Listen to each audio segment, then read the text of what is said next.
Don't worry guys, it's a spoiler free review. নানান ইস্যুর জন্য একদিন পর রিলিজের পরই সব জায়গা থেকে দুর্দান্ত পজিটিভ রিভিউ, টুইটারে ফ্যান্সদের ক্রেজিনেস, এরপর বুক মাই শোতে অ্যাডভান্স বুকিং ডাবল, প্রথম দিনে ইউজ একটা কালেকশন। ওয়েলকাম ভিউয়ার, স্বাগত জানাচ্ছি আপনাদের হাবা মুভিজের আরও একটি নতুন ভিডিওতে।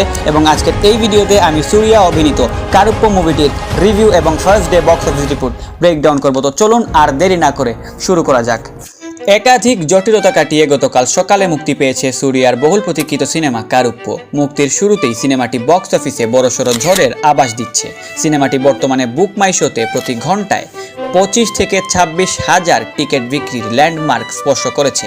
এটি সুরিয়ার ক্যারিয়ারে এখন পর্যন্ত সর্বোচ্চ পার আওয়ার বুকিং ট্রেন্ড। সিনেমাটির ফার্স্ট হাফ নিয়ে দর্শক ও সমালোচকদের মধ্যে ব্যাপক উন্মাদনা দেখা যাচ্ছে। বিশেষ করে সুরিয়ার এন্ট্রি সিনকে ক্যারিয়ারের অন্যতম সেরা এন্ট্রি সিন হিসেবে ধরা হচ্ছে। শক্তিশালী গল্প এবং ইমোশনের পারফেক্ট ব্যালেন্সে ইন্টারভেল পর্যন্ত মুভিটি ছিল পিওর থিয়েটার ব্যাঙ্গার। দর্শকদের মতে সাম্প্রতিক সময়ে সুরিয়ার যে কোনো সিনেমার তুলনায় এটি ছিল সেরা ফার্স্ট হাফ। আসুন ব্যাপারগুলো নিয়ে একটু ব্রডলি আলোচনা করা যাক। সুরিয়ার কামব্যাক এবার মনে হয় সত্যি হতে চলেছে। গতকাল সকাল থেকে মুক্তির পর কারুপ্পো সিনেমাটা নিয়ে চারিদিকে জাস্ট পজিটিভ রিভিউয়ের ছড়াছড়ি। গল্পের ফার্স্ট হাফ কিছুটা ইমোশনাল, কার্টুন ড্রামা আর সমাজ ব্যবস্থার উপর ইম্প্যাক্ট নিয়ে এগুলো সুরিয়ার এন্ট্রির পর থেকে সিনেমাটা পুরো মাস এলিমেন্টে ভরপুর হয়ে যায়।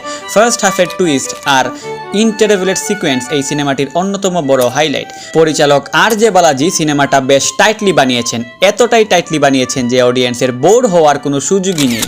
তৃষা তার চরিত্রের ডিসেন্ট অভিনয় করেছে, তবে সেকেন্ড হাফে অনেকগুলো টুইস্ট আর সারপ্রাইজ এলিমেন্ট আছে যা স্পয়লার হয়ে যাবে, তাই এখানে বলছি না, কারণ এই ভিডিওটা সম্পূর্ণ স্পয়লার ফ্রি ভিডিও। শুরুতেই দেখেছেন সুরিয়ার একটা সারপ্রাইজ লুক আছে যা আগে রিভিল করা হয়নি, আর প্রি ক্লাইম্যাক্স থেকে ক্লাইম্যাক্স পর্যন্ত পুরোই অন্য লেভেলের মাস প্রেজেন্স।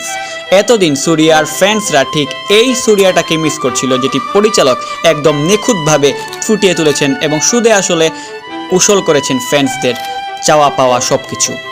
সাইয়ের মিউজিক সিনেমার এলিভেশন সিনগুলোতে দারুণ ব্যাকআপ দিয়েছে। ওটিটিতে এলে অনেকে লজিক খুঁজতে পারে, কিন্তু এই সিনেমাটা পুরোপুরি থিয়েটার এক্সপিরিয়েন্সের জন্যই বানানো হয়েছে।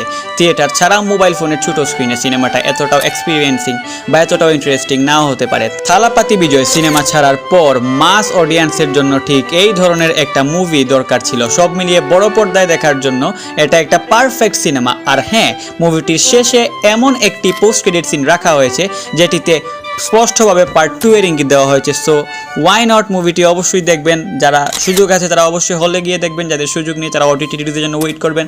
মুভিটি অবশ্যই 100% দেখার মতো একটি মুভি অ্যান্ড সুরিয়ার লাইফের বেস্ট কামব্যাক এভার। তো এই ছিল আমাদের আজকের ভিডিও। পরবর্তী ভিডিওর জন্য সাবস্ক্রাইব করুন। ধন্যবাদ।